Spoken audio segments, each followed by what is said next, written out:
The Hot Box Podcast, E-Rock, Box Kev. Can't stop, won't stop, can't stop, won't stop. How we feeling, man? Can't stop. Energized. Energized? Enthusiastic. Enthusiastic? Yes, indeed. We are Man. we're being consistent, so that's good. Yes, we're being consistent. We're dealing with your travel schedule. We are. We're gonna make it work. We're gonna make it work, Whether man. I gotta zoom in or be here in person, if I gotta just fly in for the day just to do the podcast, that's what I'm gonna do. What are your plans after this? I gotta jump on a plane. Come on, man.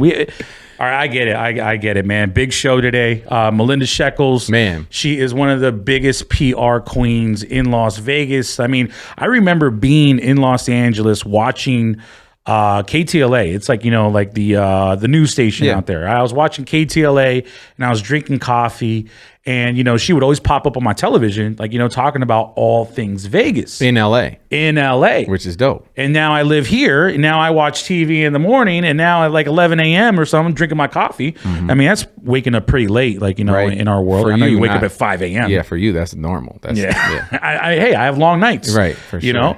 But yeah, now, like, I tune in on the television today, and she's, again, all over the television. She knows everything about Vegas. Yeah, She's she got is it on literally lock. Yeah. the end all when it comes down to the authority about everything you need to know about Vegas. We have a great conversation with Melinda Sheckells right here on the Hot Box Podcast.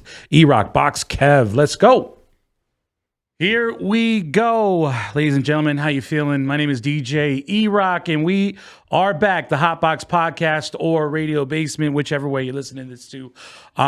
We got a special guest in the building, and I'm very honored to have you here right now. We've got a queen of Vegas in here right now. Melinda Sheckells, you are a well-renowned journalist. You do. Let's see. Where are some of the publications that you contribute to? Billboard Magazine, Hollywood Reporter, Forbes Travel Guide, Business Traveler, Consequence of Sound. If we're keeping in the music family, Grammy.com, bunch of different entertainment and lifestyle websites and publications. And then you also do TV. TV, yeah, our local ABC affiliate in Las Vegas, where I'm based, and sometimes even KTLA in LA, my home station that I grew up watching, and I get to be on it now. I love that. That was actually the first time that I've actually seen you on television. I lived in Los Angeles for about a good 5.5, 6 years. And then, I've been playing out here as a resident DJ for about 15. But I remember watching KTLA one time, and then you popped up on the screen, and you were describing things that were coming to Vegas, all the new things that you needed to check out. That's a pretty massive role, I must say, to be able to be that insider, to let people in on experiences that they should have when they come here. Like, what goes into that? I mean, it's got to be a lot of work. Yeah, it's and I don't even know how I got that role, to be perfectly Really? Well, it took many years. So it's been a 15-year process of being in Vegas. I moved here from Orange County in 2007 to take a job at a magazine, and I've been a journalist, for 20 years. So moved here, was pretty young, and right then was really as everything was kind of starting to explode, right? That was when 2007, that was nightclubs were moving into hotels, and and day clubs and everything. Day clubs were, Tao Beach had just opened, and then soon after that we got Wet Republic. And it was just a really interesting time to be in the city. It was, residencies were starting to come. The big performers were starting to want to be here. And it was good timing. And then the housing market, of course, crashed. So everybody was in rebuild mode right after that. So I got really fortunate because I was able to come to the city and establish myself in a place that's very welcoming. Very. Vegas is an open door community. And, just being able to touch so many different topics, that's how I kind of got my insider knowledge. It was just being everywhere, having my hand, eating at all the buffets, as I like to, literally, figuratively. So how long? So this was about a good 15 years ago when you came out here. Like, how did everything start exactly, though? Where did you start and whatnot? Well, interestingly enough, so I went to college at UC Irvine. Okay. I'm from Hollywood originally, born and raised Hollywood, California. Went to UC Irvine and then stayed in Orange County for about 10 years. worked at a publication there in Newport Beach, which was great. You know, living your 20s in Newport Beach, there's really probably nothing better than that. And it was a home decor publication. So it was a business publication. That was right as the housing market was starting to boom in Orange County. So made tons of contacts in that industry. Really networking, meeting people was always kind of my best skill. I'm a people person, and, you know, I just was really fortunate to also be in an industry that was kind of booming at that time.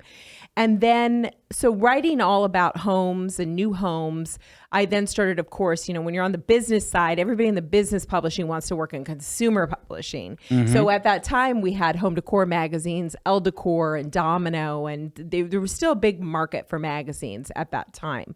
So I started just applying to jobs on the consumer side. My mom lived in Las Vegas. And sure enough, I got a job at Greenspun Media Group in a couple of months, and took that job in 2007. Came over to Vegas for a magazine called Las Vegas Home and Design. That was my first publication. That was your first publication. And then you've made the shift to, like, you know, entertainment and nightlife and pretty much anything, all things Vegas. Correct. These days. Yeah. How does that feel, though? Just, like, you know, to be, like, you know, that voice. It you know, it was really interesting because I didn't really kind of realize that I was that voice until just recently, because I used to drink coffee, like, you know, every weekend and see you pop up on my television in Los Angeles. I'm like, I know her. So you definitely are. And even, you know, people in my family would even, like, you know, they would like quote certain stories or certain things that you were talking about, like, you know, on the radio, or not on the radio, on television, excuse me. So, yeah, you definitely are that voice. So it's, you know, it was funny because I think really kind of what bridged the gap for me local. So I was at 944 magazine, which at that time was really focused on the booming nightclub industry that was starting to take off. And liquor, I miss 944. Like, 944 was the best. God, it was incredible. It was, you know, we put Paris Hilton on the cover and the Kardashians, and it was pre-Instagram. So, you know, we had nightclub photographers, and we had Hugh Burney, who, you know, the legends of Merlin Bronx and Last Night's Party, and all these guys that used to go to nightclubs and take pictures because there wasn't Instagram. So we were formed for that. We would publish these photos as Spy on Vegas, you know, incredible business model.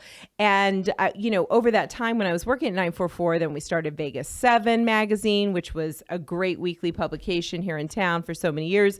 We jumped into Life is Beautiful Music Festival. That was something I got to work on during that era.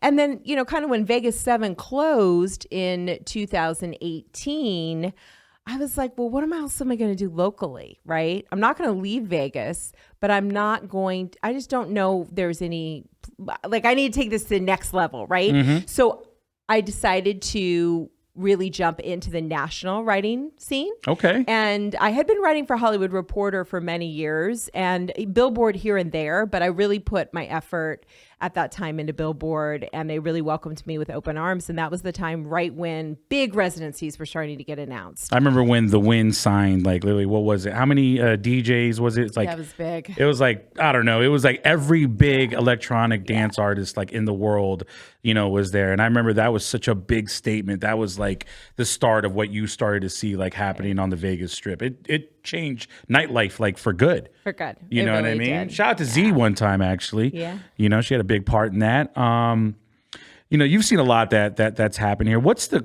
craziest things, or one of the craziest things you've ever seen happen in Vegas?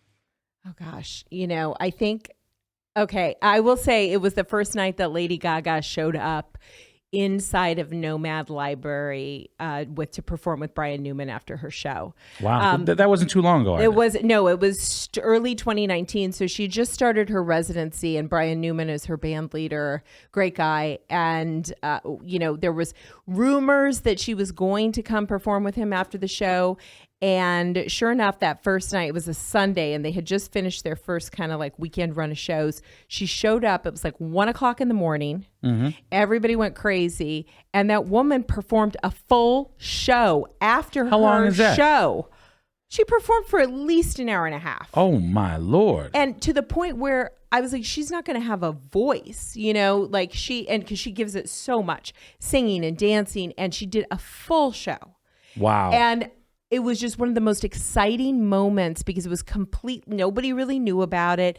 We had hunches and feelings, and it just happened, and it was so cool. So much magic in I remember moments like that. posting it, and reporters from all over the country on the East Coast were calling me from like Daily Mail, like, oh my God, can we have your content? Like, because people were freaking out. And so it was just really one of the most incredible moments. How many people were in that room? It had to be 100 people. Yeah. So a very intimate performance. Yeah.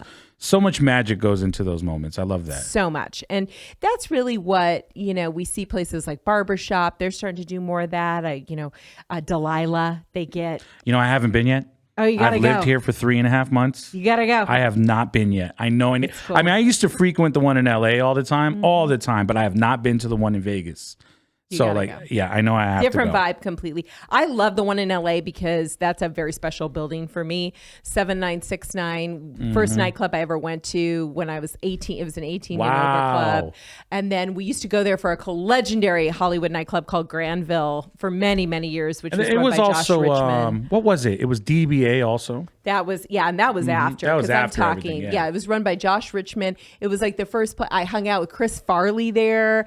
That was the first place I ever saw Mark Wahlberg like up close. It was a Thursday night, and they have a cabaret license, which means they can actually have topless, and no other place in California, West for that matter. Hollywood Yeah. can have that and serve I've alcohol. never heard that before. They have a very unique license there at 7969. So then when I got to go to Delilah years later, I was like, oh my God, when you go back to a place and you're like, I've been here. I know all the times I remember and all the times I don't.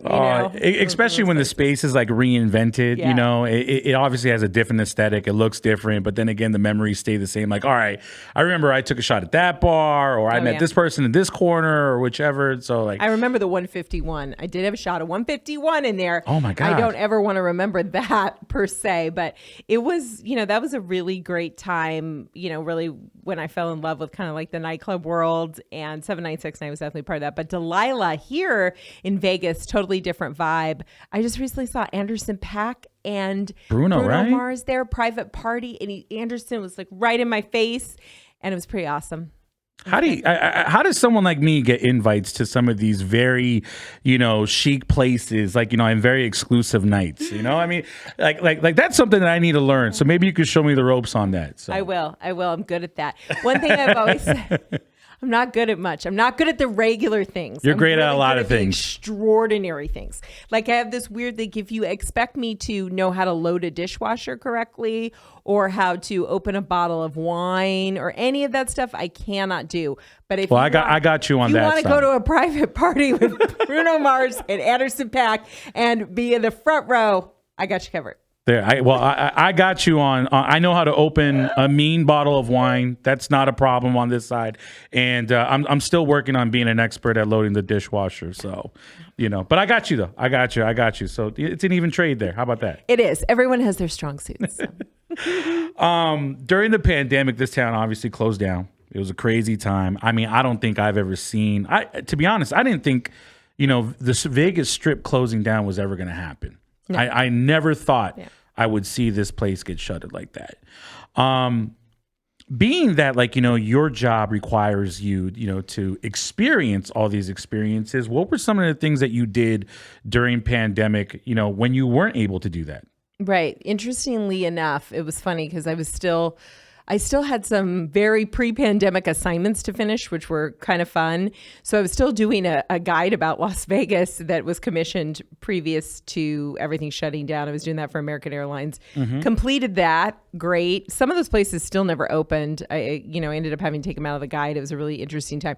And then I just began really sharing. I worked on a story for Billboard, kind of about the state of the music industry in Las Vegas. Okay. And how people started to see it would eventually rebound and what that would look like. Published that story.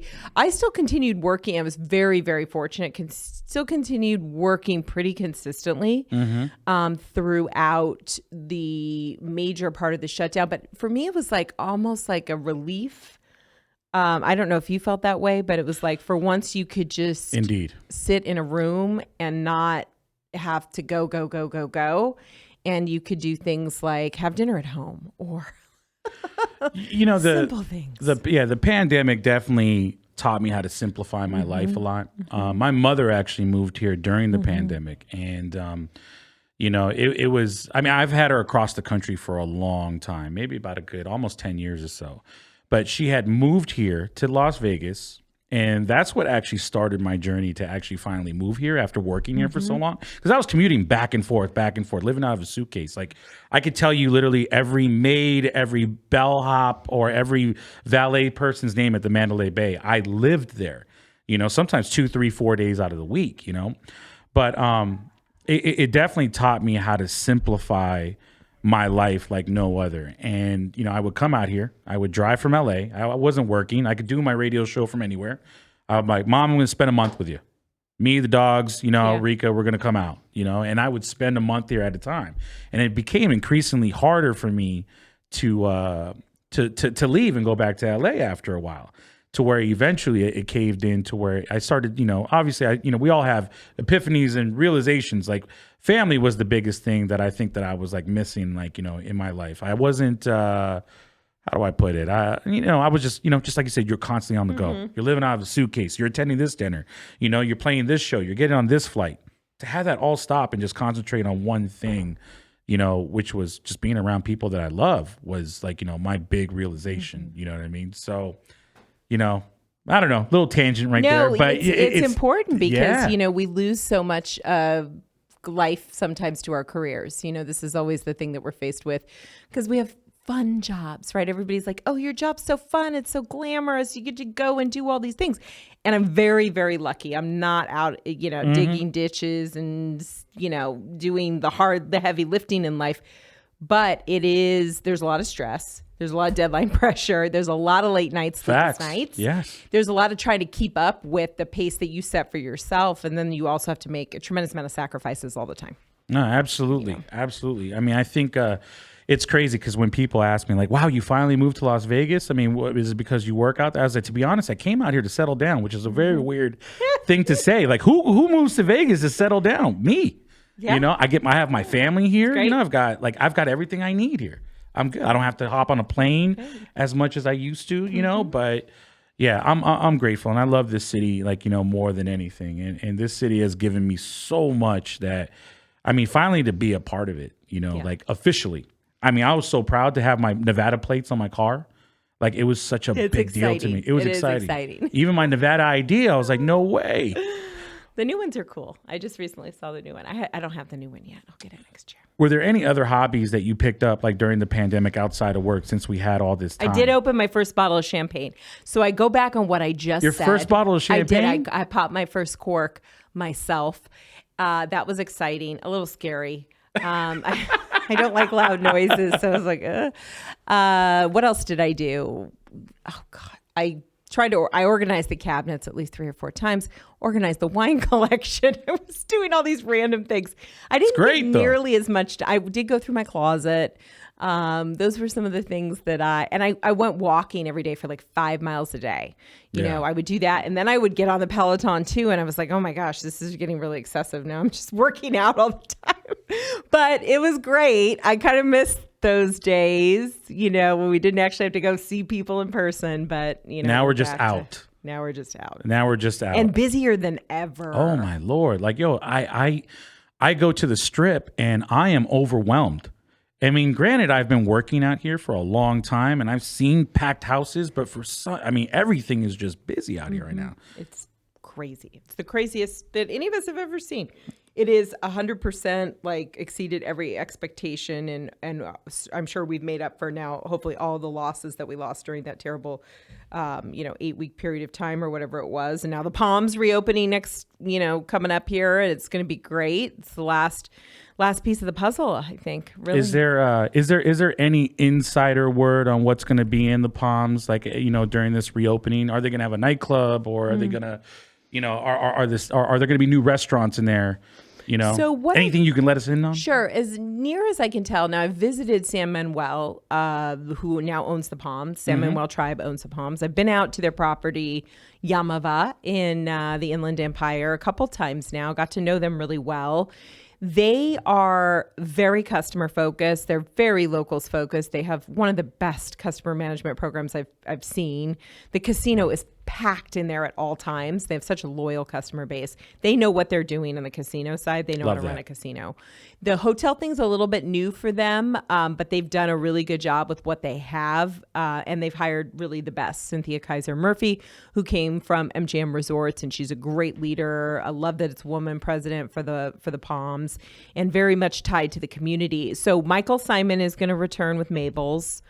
Got that inside track from him. Yeah, he's excited to be back. I sat down with him during South Beach Food and Wine, and he is super excited to come back because they invested a lot of time into that. Well, it's a licensing deal for him, but he still invested so much time in that specific. Now, I'm a little hazy on what's going on with the Bobby Flay stuff, because first they said that Bobby's coming, and then the name of the restaurant on the website changed a few times. So I don't know if officially Bobby's coming back.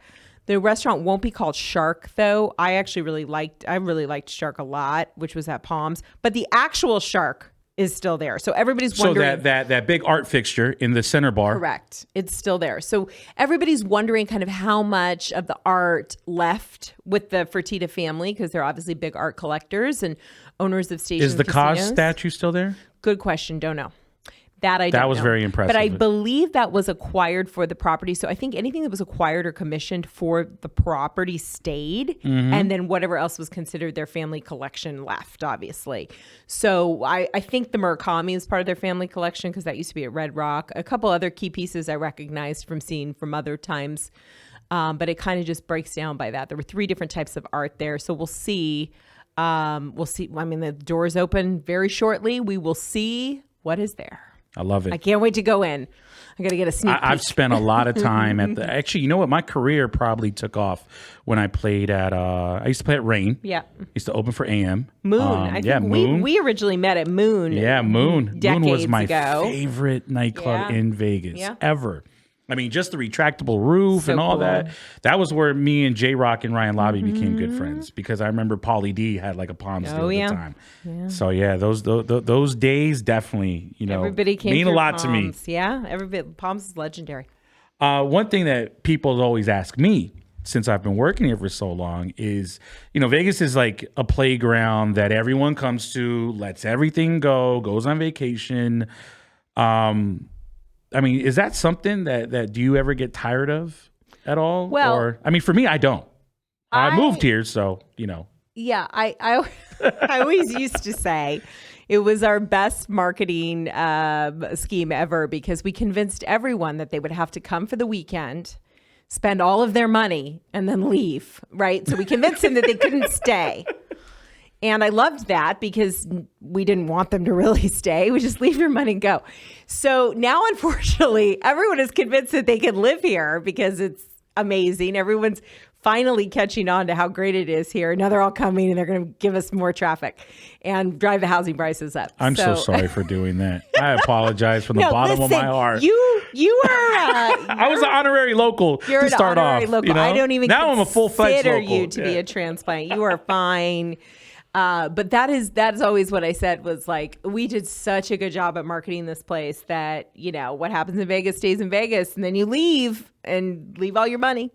And now that's all out the window. Now people want to stay here. What happens in Vegas stays in Vegas. Someone texted me the other day going like, hey, is there really that much traffic out there? I was like, I mean, I lived in LA for a long time, and there's nothing that beats LA traffic in regards to just travel times. Like, it takes like 40 minutes to go 6 miles. It's like insane. Here, 6 miles, it'll take you maybe 16 minutes. Yeah. You know what I mean? But someone did mention something along the lines of like, well, yeah, we have a lot of traffic, and it's all Arizona and California plates that are bringing it here. I'm like, well, I got to change my plate then, you know? Yeah, you got to change your plate. You don't want to be. Plus, they'll pull you. I got pulled over right when I moved from California too. They look for those California plates. It's a massive fine. Yeah. It's $1,000 if you get stopped with a California plate and you've moved here for More than 3 months, I think. Yeah. I was Yeah, like, I got it. I got it. And yeah, it was a pain. So. tell me more about Richie Media Group. Shout out Nick Ritchie. Yes, That's my brother right Rich. there, man. I love that guy. I'm supposed to teach him how to DJ, by the way. You should. Nick needs more skills. He, I love Nick. He's great. I actually didn't know Nick until Z introduced us, who we mentioned before. She introduced us in June of 2020, I want to say, and he was starting up his new company, Richie Media Group. And Nick is a legend, you know, in the internet space, very controversial figure. And, you know, the thing I like about Nick is that he just really believes in what's right. It's funny because Nick could, you know, people criticize him for this or for that or whatever. But actually, when you see the world through Nick's eyes, there's a lot of truth to what Nick sees. And, you know, I appreciate always like his level of honesty and clarity, even when he's not clear, you know, even when and transparency. Yeah. He was very transparent. He went through a tough time, went through a divorce. And, in the last year, I reminded him yesterday that we're almost coming up on the year of it.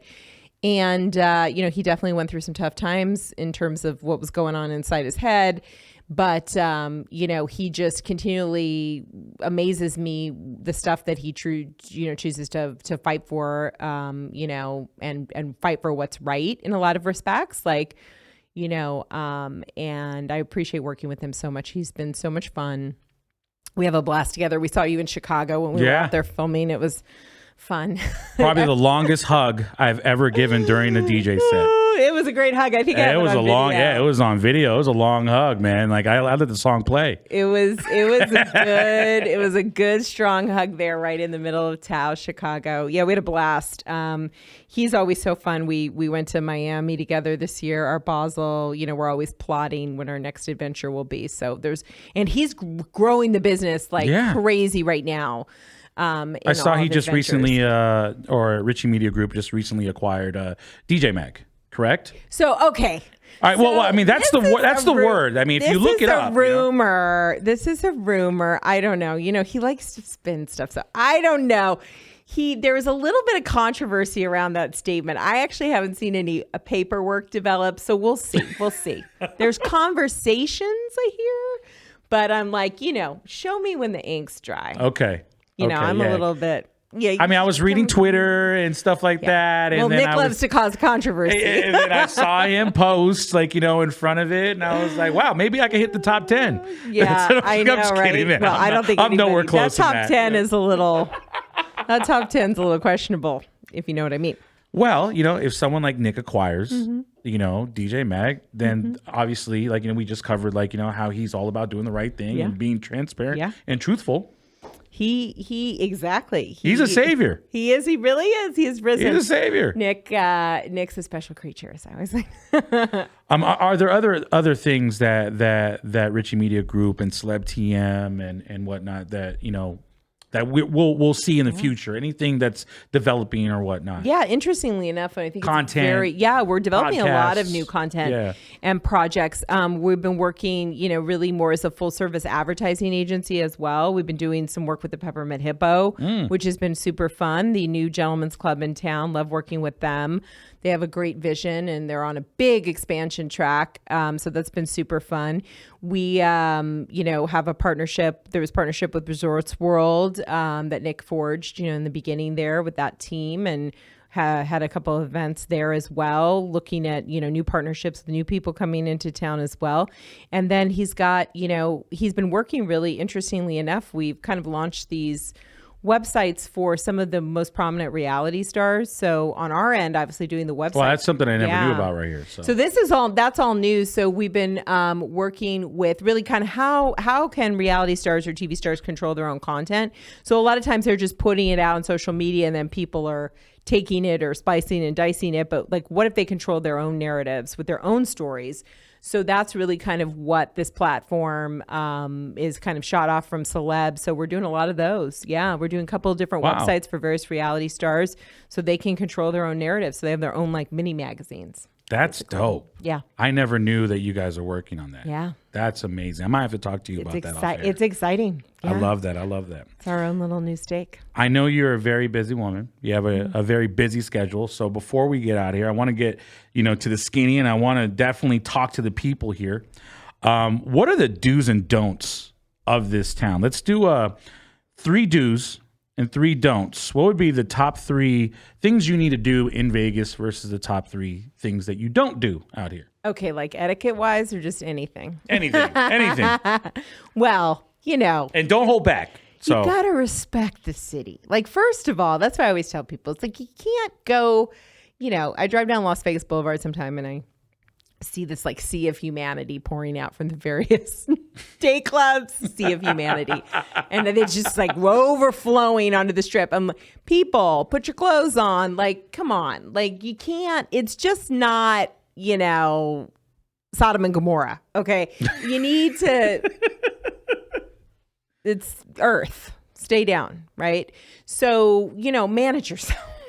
Manage yourself, people. Manage yourself. Keep your shoes on, keep your clothes on, manage your alcohol intake. Don't do drugs in the nightclub. Like, that's like number one.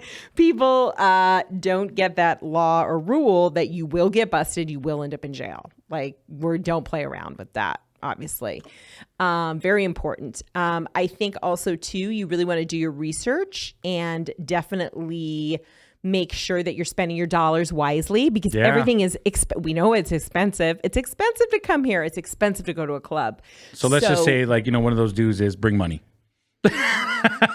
Bring money, but also research where you're putting your dollars. Make sure that you're, check your reviews, make sure that you're spending, where you want to be, pick the right nightclub. You don't necessarily have to go to all of them, but just pick the one that's going to be best suited for you. And then, you got to play your weekends well. If you want to be a little bit more cost effective, maybe don't come, during NFL draft weekend. Memorial Day weekend. Correct. You're you're not going to get deals. Room rates are at an all-time high now. So you got to really kind of play your cards right if you are on a budget and want to be a little bit more cost effective. Now, all that goes out the window if you're coming on somebody else's expense account. And by all means, then come whenever you want. Come whenever you want and do whatever you want. Okay. What were those dues? Yeah, those are dues. It's all good. Don'ts. It's all good. Okay. Then I'll reverse the don'ts. Don't miss some of our great cultural attractions like the Neon Museum, the Mob Museum, the Red Rock. And I'm taking notes too, because I am a new resident. So yeah, don't miss the great culture that Las Vegas does have. People always love to say, "Oh, Las Vegas has no culture." That's not true. Not true. We have incredible culture. It's just very much our own. So Mob Museum, Neon Museum, you go out to beautiful Red Rock, do the loop. You go to Lake Mead, great spot to hang out, Hoover Dam, whatever you're interested in. We probably have it. And, just make sure to get out a little bit. You don't need to spend your whole time at the bar. And then I would also say, I want everybody to really enjoy the city. So yeah, maybe take your chances, on the tables. Don't be afraid. Don't be afraid to gamble a little bit. I don't gamble at all. I've never gambled here. Really? Well, maybe once. I played War at not Body English, at the Hard Rock when Body English was still around. I remember it was a drunken night. Yeah. I actually told this story to Vice. Remember Andy Hirsch? Yeah, of course. So Andy Hirsch is the only guy, and he's probably been mentioned on this podcast at least like 5 times already. He's the only guy in town that's ever pulled me from the turntables and told me, it's not your night tonight, kid. And I remember I was so defeated walking out, and I had like a little bit of money on me, and I was like, I have no idea what to do. So I went to that center bar. That center bar was so legendary, by the way, at the Hard Rock. And then it was like a table where, you could play War. And I've never seen that in my life. I probably played maybe about a good $600 that night. Wow. It was like 15 years ago. Yeah. 15 years ago. But that's the only time I've ever really like tested my luck. Like, Once in a while, like at the airport, I'll put $1 in and stuff like that. I don't know. I just don't. I mean, maybe that led me to be like, okay, I can go to Vegas and handle it because I don't have vices. You know what I mean? don't, I don't either. So, I always, maybe on my birthday once or twice, but I don't really gamble that much, but it is fun. If you can control it, by all means, don't do it if you can't control it. But if you, don't be scared, because I think a lot of people are, especially if you've never gambled before and you're like curious, like you want to play, but just know your limits, set your limits. But you got to take part a little bit in that glamour. And you also don't want to miss the incredible entertainment that we have. Shows, concerts. Incredible. My God. I mean, there are residencies out here. Silk Sonic, Usher. So good. Both great. Great. I've seen Bruno. I have not seen the Silk Sonic show yet. I have not seen Usher yet either. Yeah. But I heard they are just by far just incredible. Amazing shows. Really great entertainment. Gaga, and, just spend your dollars wisely. Come with a plan, spend your dollars wisely. Love it. Yeah. I love it. Before we're out of here, is there anything or any words of advice that you can let somebody know who just moved here? Okay. Maybe this might be a little selfish question because I'm probably like, hey, I don't have a lot of time with you. So, just words of advice to ensure that this experience is bar none the best decision that they've ever made. Right. I would always say try to live the whole city. I always think like people that say, oh, I never go to the Strip, or, you got to live the whole city. You got to embrace. This whole thing is built around that. Don't be scared to go there. Don't be scared to walk around, check it out. It might not be for you all the time. And, I do understand that those things come with a premium, but you know what? You don't have to avoid it like the plague. There is still free parking out there. There's great locals casinos. Sahara is awesome. If you want to go down and explore and have, a good meal, not too expensive, go to Sahara, Chicky and Pete, the great sports book offerings and sports watching offerings. So you can still find free parking. This is what all locals care about. Where is the free parking? I've paid for parking pretty much everywhere. So I'm just kind of like, okay, I'm still learning though. Like I just realized like if you sign up for like all these like gamer cards or what is it, the player's card, like, you are entitled to like, certain benefits as a local and whatnot. So I'm still learning the ropes. I don't know it fully yet, but if we were in like, the Bay Area or in Los Angeles, a little bit different, but it's weird now that I live here. Like, and you're paying $30 an hour for parking. Oh, we're still really lucky here that we have, a little bit of a leeway with that, but yeah. Yeah. Well, thank you so much for stopping by. Where can anybody that wants to know more about you and the things that you talk about go to? Sure. Yeah, you can. Well, you can go to my Instagram. It's probably the best portal into my life because I post everything I write there. And then I also post my TV segments. And if you're here locally in Vegas, you can watch me on Channel 13 on Tuesdays at 11:20 for Tasty Tuesday, where I talk about restaurants. And yeah, Instagram's great, at Melinda Sheckells. And then you have Off the Strip also, right? Offthestrip.com is my website, and onthestrip.com. So if you're planning a trip to Vegas, onthestrip.com is a hotel booking. We're about to do flights soon, and it's just specifically for Las Vegas. It's its own hotel deal site for Las Vegas. I love that. Yeah. I love that. Ladies and gentlemen, Melinda Sheckells, thank you so much for your time. I appreciate you. Thank you for having me. Man, Melinda, thank you, first of all, because as someone who's very new to Vegas and still has no clue what the fuck he's doing, I appreciated everything that she had to say. She had gems. And you kind of were a little bit candid. You're gonna have to elaborate a little bit on that story that you didn't actually want to tell. I've never told you You're this. not getting out of that easy. The craziest thing ever happen to me in Vegas, and you know what? I'm gonna make sure that I say this. Like, I rightfully deserved it. Oh shit! All right, I rightfully deserved it. So like, I had just started playing in Vegas. It was a club called Body English, right? And was that MGM? No, it was at the Hard Rock. Hard Rock, that's right. Okay. Yeah, so it was at the Hard Rock, and then basically, I got a chance to pretty much to headline a night over there. This is like 15 years ago, though, man. This is actually maybe even more. Probably longer, yeah. Yeah, probably longer. So like, I'm still super brand new to Vegas. I'm so green about like how to play these rooms and whatnot. But I remember, I got to fill in for, I want to say it was DJ Homicide at the time. I played the headline set at Body English What happens is that probably about a good 30 to 40 minutes through my set, I get pulled by, and God bless this man, because if it wasn't for this moment, I wouldn't be here today. Right. Because it really, really, really, like, it let me know. It put me on notice. Like, you got some work to do. So hold on. You were in the middle of your set, and they like just came and like unplugged the No, they didn't unplug it. No, he just comes up to me. He just tapped you, kind of give you the taps me on the shoulder. He was like, "Hey, my man, it's just not your night tonight." I was like, "Fuck." Do you remember what you were playing? World Hold On. Oh, that's a dope record. That's a. But there's a long breakdown that just kills the room. I know that shit. Yeah, but this breakdown, and for shit. any DJ that's watching this, you know what breakdown I'm talking about. Me and Vice talked about it in the last episode, but that breakdown, if you don't get out before it, like, it destroys the room. You're stuck. In a bad way. Right. So I remember that breakdown was playing. People were like leaving the dance floor. Like, even like the light guy, Lewis. Shout out to Lewis. I haven't seen Lewis since I moved here. But the light guy at the time, like, he couldn't even run the lights. Like, there was just no movement to the room. Oh, I stunk it up. I bombed. Okay. But it was because of that moment that allowed me to really like look at myself and be like, yo, man, like, I'm really not ready for this the way that I thought I was. Okay. It led me to be like, I got some work to do. Right. But, hey, what do you do when you fall down? It was a teachable moment. Oh, completely, man. I mean, like I said, like what happens when you fall down? Dust yourself off and get right back up. Yeah, for sure. So I did. And, but it's great though, because I have got this relationship with that guy, with Andy Hirsch, man. He's one of my big brothers. He's one of my, I like to say he's a mentor because of that moment. Yeah. Because that was a fucking moment. Right. But, I'll laugh this moment off and I'll be like, hey man, remember when you pulled me off over at Bot English?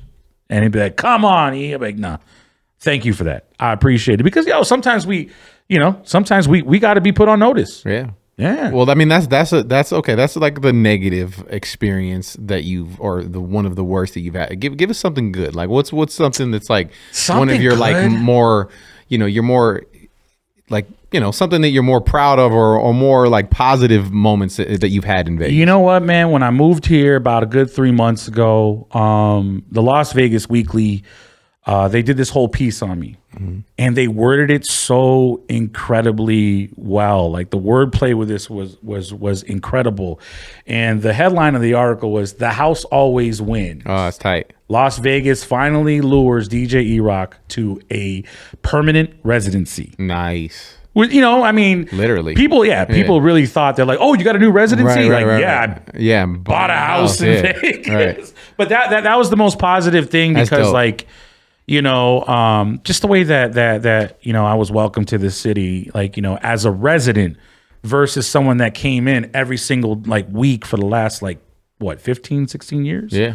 Like, it was very heartwarming, and it made me feel like I mean, I felt like a king. And then you got to ride the Zamboni. Yeah, man.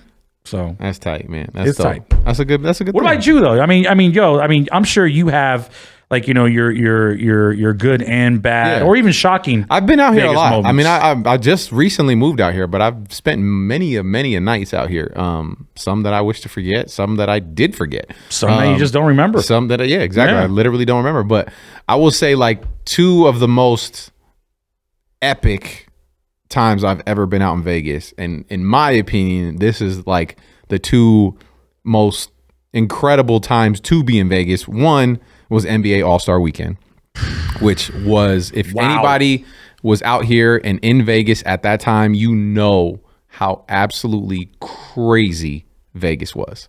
And like, mind you, this was many years ago. Like, didn't have nowhere near the financial flexibility that I have now.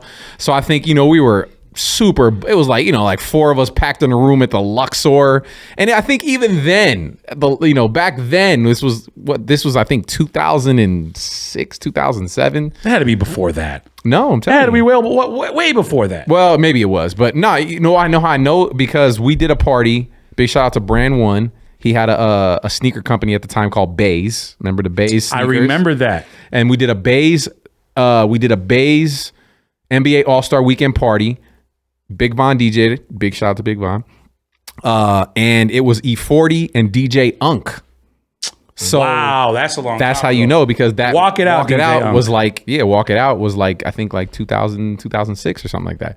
Anyway, so that whole weekend was just absolutely crazy. I mean, Vegas was on fire.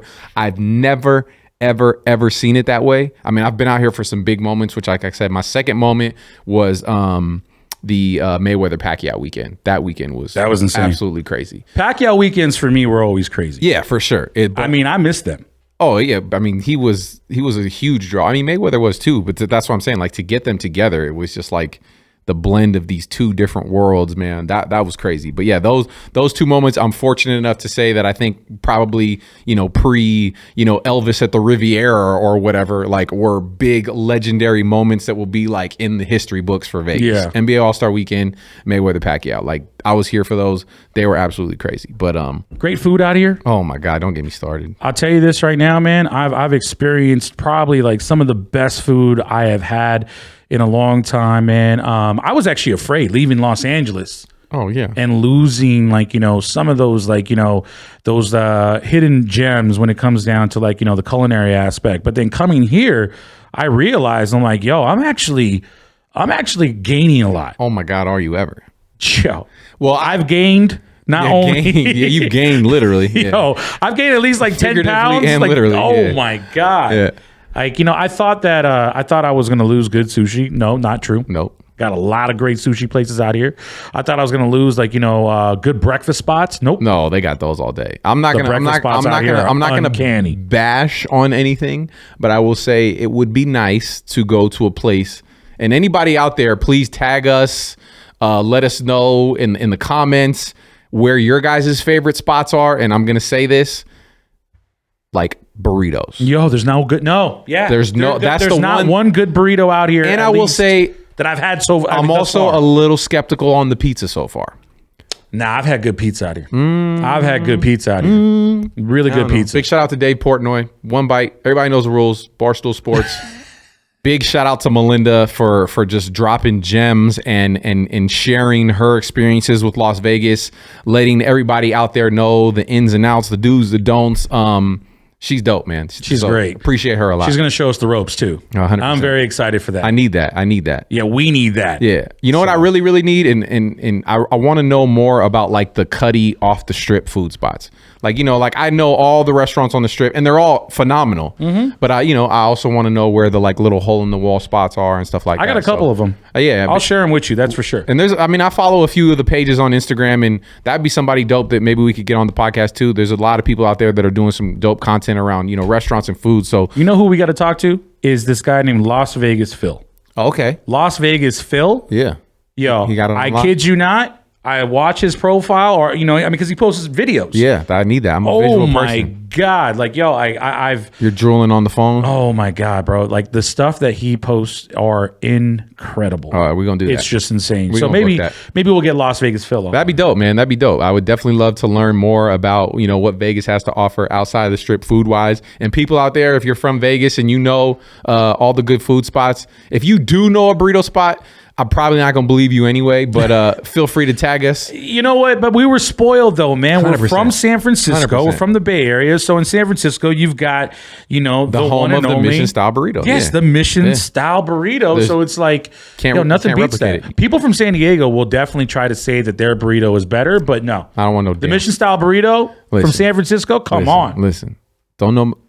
Respectfully, I don't want no damn French fries in my burrito. They're two different things. They're two different meals. That's just me, though. Another day, another conversation, man. Every single Tuesday, we will have a new episode for you. That's right. It's the Hot Box Podcast. E-Rock, Box Kev, any last words?